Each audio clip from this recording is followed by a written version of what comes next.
আসসালামু আলাইকুম। আজকে আপনাদের তৈরি করে দেখাবো স্পেশাল পোলাও রান্নার রেসিপি। যে কোনো আয়োজনে পোলাও খুবই গুরুত্বপূর্ণ একটা আইটেম, তাই পোলাও পারফেক্ট না হলে তো নাই। আমি এমন কিছু টিপস অ্যান্ড ট্রিক্স শিখিয়ে দেব, এতে পোলাও হবে অনেক ঝরঝরে, আকর্ষণীয়, ফ্লেভারফুল আর স্বাদে হবে দুর্দান্ত। কথা দিচ্ছি আপনার পোলাও হবে একদম পারফেক্ট। নতুন পুরাতন সকলের জন্য থাকবে সব ধরনের টিপস। তাই পোলাও ঝরঝরে, আকর্ষণীয়, স্বাদে ভালো ও ফ্লেভারফুল করতে চাইলে আমার এই রেসিপি ফলো করতে পারেন। চলুন রান্নাটি পারফেক্টভাবে শিখিয়ে দেই। স্পেশাল পোলাও রান্নার জন্য এখানে আমি চিনি গুঁড়া চালটা নিয়েছি। আপনারা যে কোনো সুগন্ধি চাল নিতে পারেন। আমি প্যাকেটের চাল নিচ্ছি। আপনারা খোলা ভালো মানের যে কোনো পোলাও চাল দিয়ে রেসিপিটা করতে পারবেন। আমি একটা মেজারমেন্ট কাপে মেপে 2 কাপ চাল একটা বাটিতে নিয়ে নিচ্ছি। গ্রামের হিসেবে বললে আধা কেজি বা 500 গ্রাম চাল নিচ্ছি। আপনারা আপনাদের প্রয়োজন মতো চাল নিয়ে নেবেন। রান্নার প্রসেস একই থাকবে। বিশেষ আয়োজনে আমার এই প্রসেস ফলো করে আপনারা ঝরঝরে ও আকর্ষণীয় পোলাও রান্না করতে পারবেন খুব সহজে। এখন চালে পানি দিয়ে ভালোভাবে পরিষ্কার করে ধুয়ে নেব। কয়েকবার পানি পাল্টে ভালোভাবে ধুয়ে নিতে হবে। ধোয়ার পর সব পানি ফেলে দিতে হবে এবং চাল থেকে সব পানি ঝরিয়ে নিতে হবে।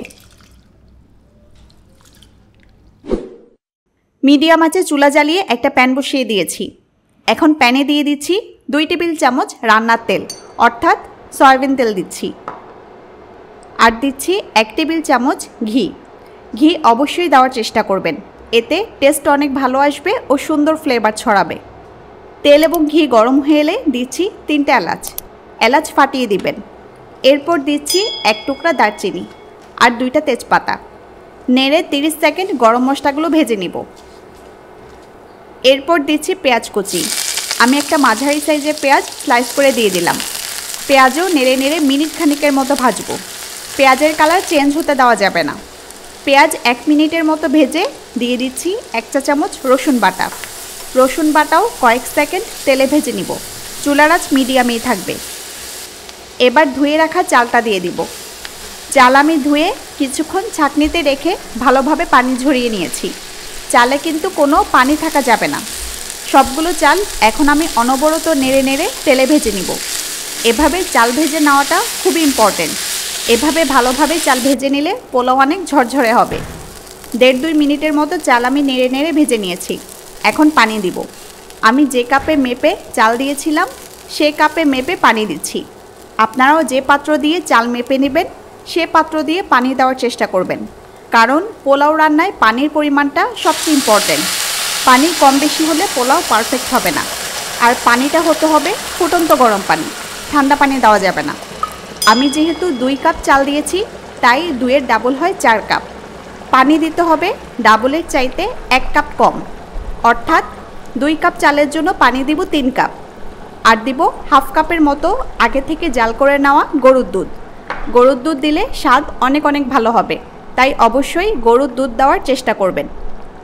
সাথে কিছু গাজর কুচি দিয়ে দিচ্ছি। একদম চিকন ও পাতলা পাতলা করে কেটেছি গাজর। আর দিচ্ছি কয়েকটা মটরশুঁটি। গাজর ও মটরশুঁটি পোলাওকে অনেক আকর্ষণীয় করে তোলে। আর আমি ক্যানের মটরশুঁটিটা দিচ্ছি। ক্যানের মটরশুঁটিগুলো আগে থেকেই সেদ্ধ করা থাকে, তবে গাজর ও মটর অপশনাল, এগুলো না থাকলে না দিলেও চলবে। আর দিচ্ছি 1 চা চামচ লবণ। এখন সামান্য নেড়ে দিচ্ছি। পানির বিষয়টা আবারও বলি। 2 কাপ চালের জন্য পানি দিয়েছি 3 কাপ। আর যদি 3 কাপ চাল নেন তার জন্য পানি দিতে হবে 5 কাপ। আর 4 কাপ চালের জন্য পানি দিতে হবে 7 কাপ। চালের দ্বিগুণ পানির চাইতে 1 কাপ কম দিবেন। সাথে হাফ কাপ দুধ দিবেন। তাহলে পোলাও অনেক পারফেক্ট ও ঝরঝরে হবে। পানি দিয়ে খুব বেশি নাড়াচাড়া করা যাবে না। ঢাকনা ছাড়া আমি এভাবে কয়েক মিনিট রান্না করব। পোলাও রান্না হতে বেশি টাইম লাগে না।